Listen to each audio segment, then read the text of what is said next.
Здравейте, фенове на високите скорости, здравейте и добре дошли в канала Христов Рейсинг. По принцип тази седмица мислех да нямаме видео, тъй като нямаше през уикенда кръг от Формула 1, но днес ще се потопим в една тема, която доскоро изглеждаше като далечна мечта. Днес обаче тя е по-близо до реалността от всякога. Възможно ли е да видим първия българин на стартовата решетка в Формула 1? Името на Никола Цолов вече не е просто познато в падока, той е в самия център на трансферните спекулации за сезон 2027. През последните часове водещи спортни медии буквално взривиха пространството с новината, че българският лъв вече има гарантирано място в най-престижния шампионат. Испанското издание Soy Motor твърди, че Цолов вече е потвърден за титулярен пилот в отбора на Racing Bulls за 2027 година. Според техните източници, шефовете на Red Bull са напълно убедени в качествата на българина и са готови да му гласуват доверие. Въпреки огромния ентусиазъм, трябва да погледнем и обективната картина. Докато Soy Motor са категорични, други авторитетни източници като Racing News 365 уточняват, че макар шансовете на Цолов да са изключително високи, окончателното решение все още не е взето и договорът не е официално подписан. Големият въпрос, който стои пред биковете, е бъдещето на Макс Верстапен. Ако четирикратният световен шампион остане в основния отбор на Red Bull, тогава Лиам Уолсън вероятно ще трябва да освободи мястото си в Racing Bulls за сметка на Цолов. Никола се очертава като логичен наследник и според анализаторите на The Race, той може да бъде единственият дебютант на решетката през 2027.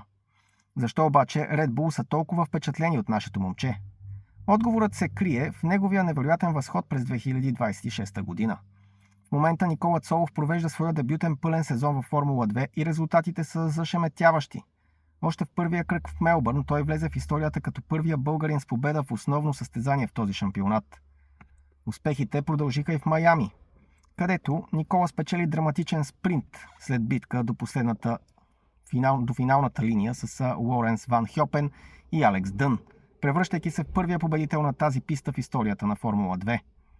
Към момента българинът взема второ място в генералното класиране само на 6 точки зад лидера Габриеле Мини. Пътят на Никола до тук обаче не беше лесен.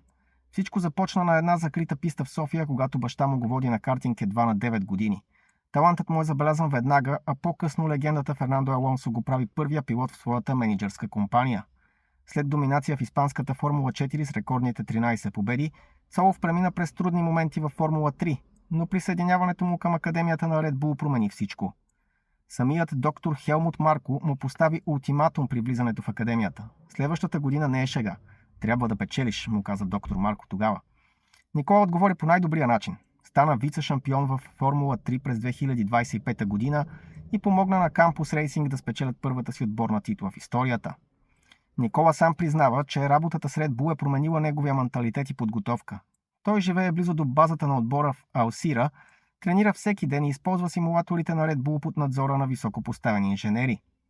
Искам да се уча от най-добрите, от начина по който Макс Верстапен или Оскар Пиастри правят нещата във Формула 1, споделя Никола в интервюта.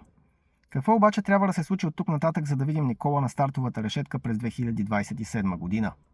Първата и най-важна стъпка е получаването на суперлиценз от FIA. Българският лъв вече разполага с 25 точки, спечелени от второто му място във Формула 3. За да събере необходимите 40 точки за пълен състезателен лиценз, той трябва да завърши в топ 5 на Формула 2 през настоящия сезон.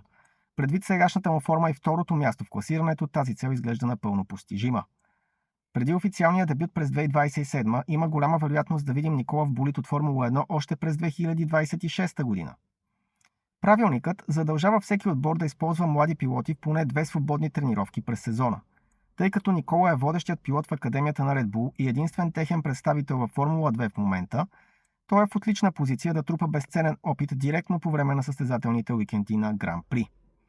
Историята на Никола Цолов е доказателство, че с труд, отдаденост и подкрепата на правилните хора, мечтите могат да станат реалност. От картинга в Кюстендил до подиума в Монако и Мелбърн, българският лъв не спира да катери стълбата към върха. Българският моторен спорт никога не е бил толкова близко до своя връх и 2027 година може да бъде моментът, в който трибагърникът най-после ще се развее сред елита на света.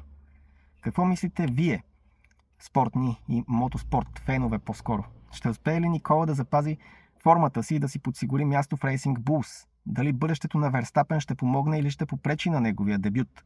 Напишете вашето мнение в коментарите.